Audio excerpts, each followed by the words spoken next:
Mga operatiba ng NBI at PNP nagsanib puwersa para mapabilis po ang pagresolba sa kaso ng pagdukot sa 3 taong gulang na si Ramram sa Maynila. Narito ang report ni Rida Reyes. Na ang nagbigay doon dito. Pilit kumakapit sa pag-asa si Rohanisa Abdul-Jabbar na matatagpuan pa niya ang 3 taong gulang na anak na si Ramram. Linggo ng hapon nang pumunta ang isang babaeng nakilala lamang sa pangalang Lisa sa bahay ng mga Jabbar, nagpakilala sa yaya na kapatid ng ina, sabay kuha sa bata. Lalo po akong nawawala ng pag-asa habang tumatagal po. Mahirap po mawala ng anak, lalo pa na hindi mo alam saan na kasi hanggang ngayon wala pa pong tumatawag, wala lahat. 4 na araw matapos umanong dukutin ang batang si Ramram, nagsanib puwersa ng NBI at ang pulisya para mas lalong ikabibilis ng paggulong ng kaso. Humarap ang 2 kapitbahay na makailang beses daw na nakakita sa suspect.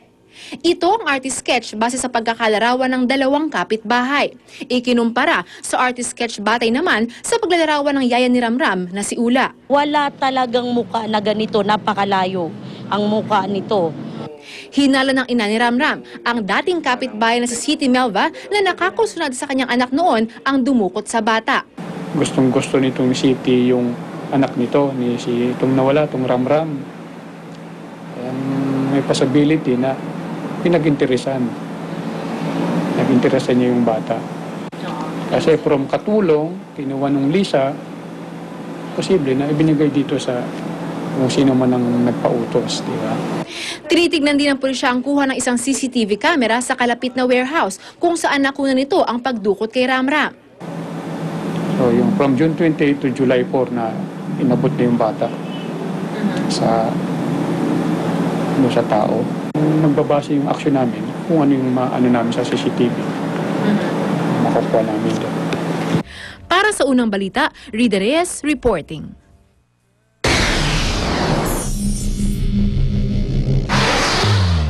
Banner ng swastika symbol at mukha ni Mickey Mouse na may katawan ng hubad na babae umani ng kontrobersya. Dati na itong pinatanggal matapos ireklamo ng isang city councilor.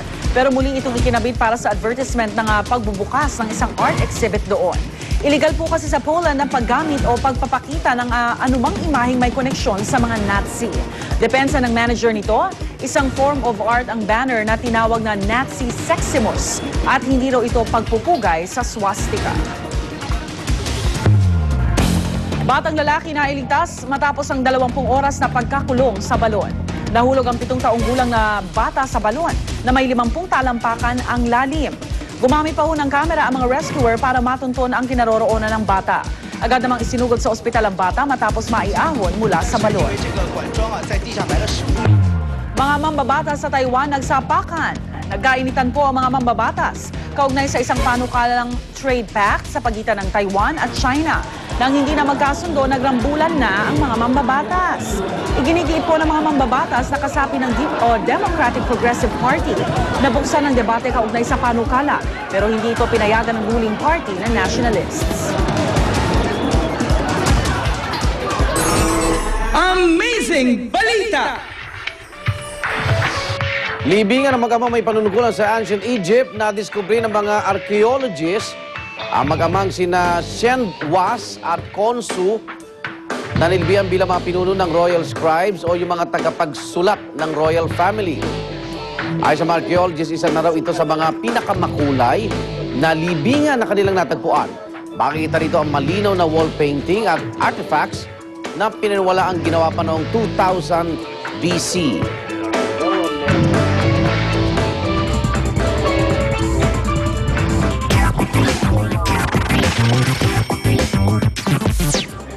Maroon 5's lead vocalist na si Adam Levine nag-change ng image from sweet to bad. At kitang-kita yan sa music video ng kanilang latest single na Misery. The once Boy Next Door band frontman is now sporting tattoos all over his body. Karamihan ng kanyang mga tattoo, last year niya daw nakuha. At masaya naman daw siya sa bagong imahe niyang ito.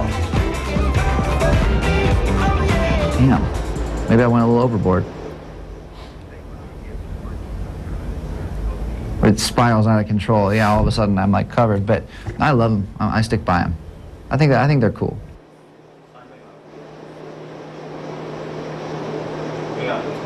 It may be the last day of the week pero hindi nauubos ang ating morning dose of showbiz scoops. Pagsaluhan po natin ulit yan mamaya. Diyan lang kayo.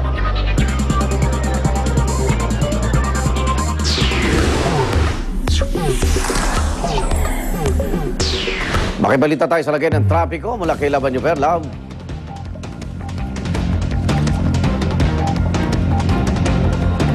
Maraming salamat Igan sa mga oras na ito. Ito na po ang daloy ng trapiko mga kapuso. Dito naman po sa may area ng Quezon Boulevard dahil ngayon po ay pagpunta ho ng mga deboto dito sa Quiapo Church. Ano ba ang kaganapan?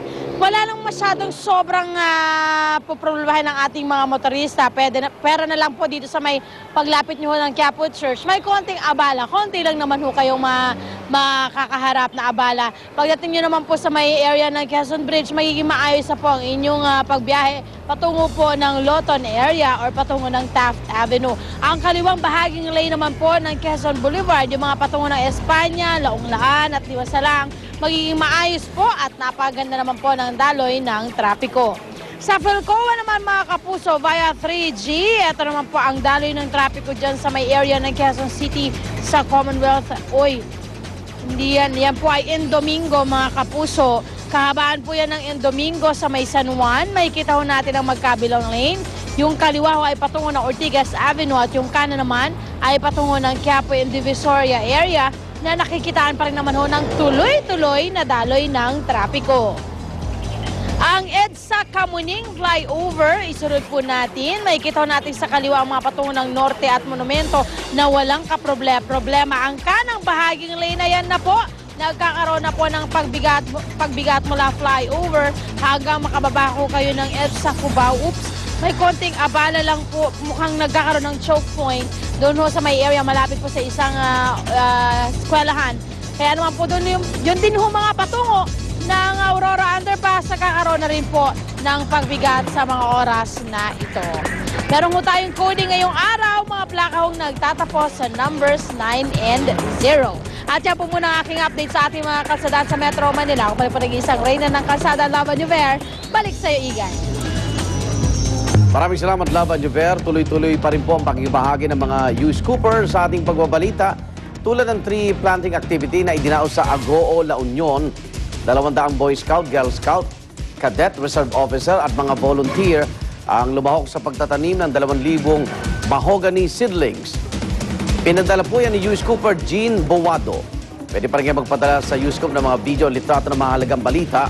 Mag-log on lang sa www.youthscoop.tv at para magpadala ng text o MMS, i-text ang scoop, space, message space ang inyong pangalan at address, ipadala sa 4627. Hirit namin mamaya, humigit kumulang 100 milyong pisong halaga ng iniinalang shabu. Nasamsam sa raid sa Maynila. At 31 bahay sa Nueva Ecija, winasak ng buhawi. Narito na po sina Suzy Lynn at Arm. Salamat po